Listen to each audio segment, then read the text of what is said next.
आपण उस्मानाबाद शहरामध्ये मदिना चौकामध्ये आलेलो आहोत। या ठिकाणी होमगार्डचे एक बूथ आहे आणि शाळा क्रमांक किती? शाळा क्रमांक 14।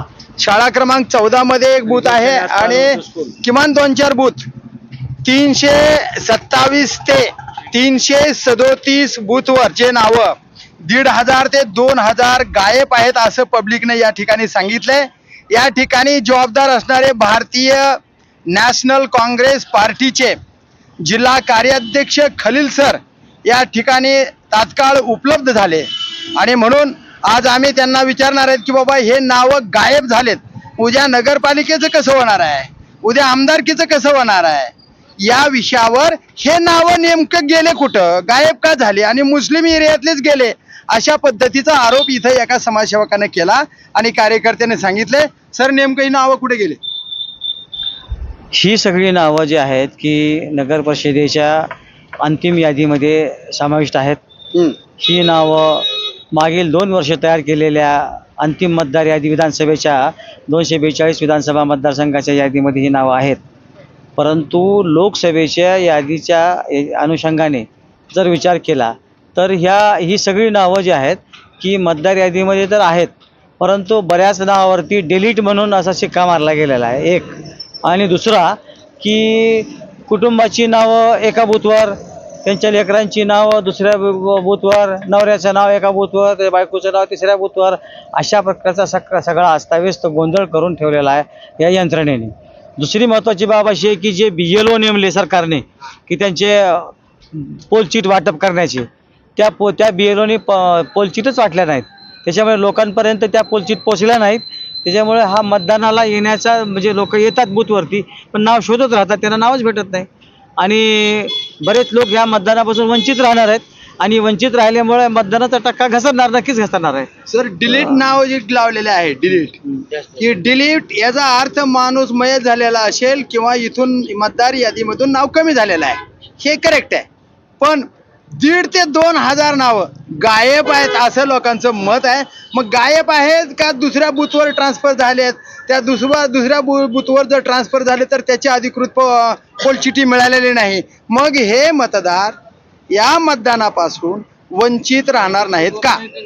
हे मी तशा प्रकारचं जे आहे की मेसेज माननीय जिल्हाधिकाऱ्यांना केलेला आहे की मी 4-5 मतदाराबरोबर बूथवरती गेलो, तिथे डिलीट असं नाव लिहिलेलं होतं आणि डिलीट लिहिल्यानंतर की मी त्या BLOला तिथल्या बूथ ऑफिसरला विचारलं तर त्यांनी सांगितलं की आता हे मतदान करता येत नाही, ते जिवंत आहेत, ते हयात आहेत, उपलब्ध आहेत।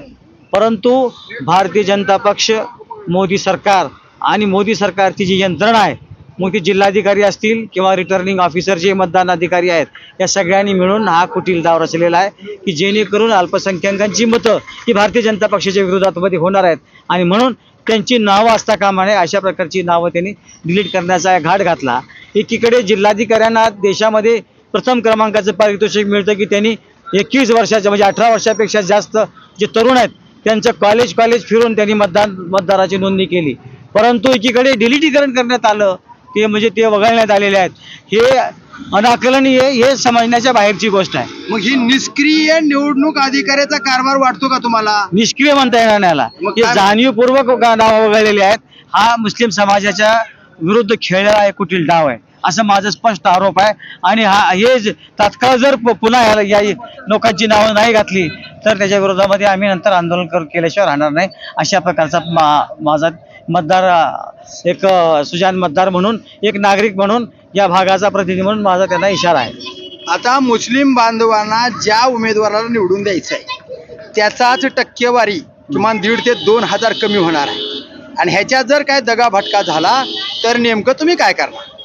नाही, आता हे जे आहे ना की ज्या वेळेला मतदार यादी फायनल होते त्यावेळेला ही नीटपणे त्या मतदारांकडून पाहिली जात नाही, त्याच्यामुळे हा दगाफटका झालेला आहे। त्याच वेळेला जरी नावं पाहिली असती तर हा दगाफटका झाला नसता, परंतु आता हा दगाफटका जो आहे हा आता नव्याने ही डिलीट नावं दुरुस्त करावे लागतील।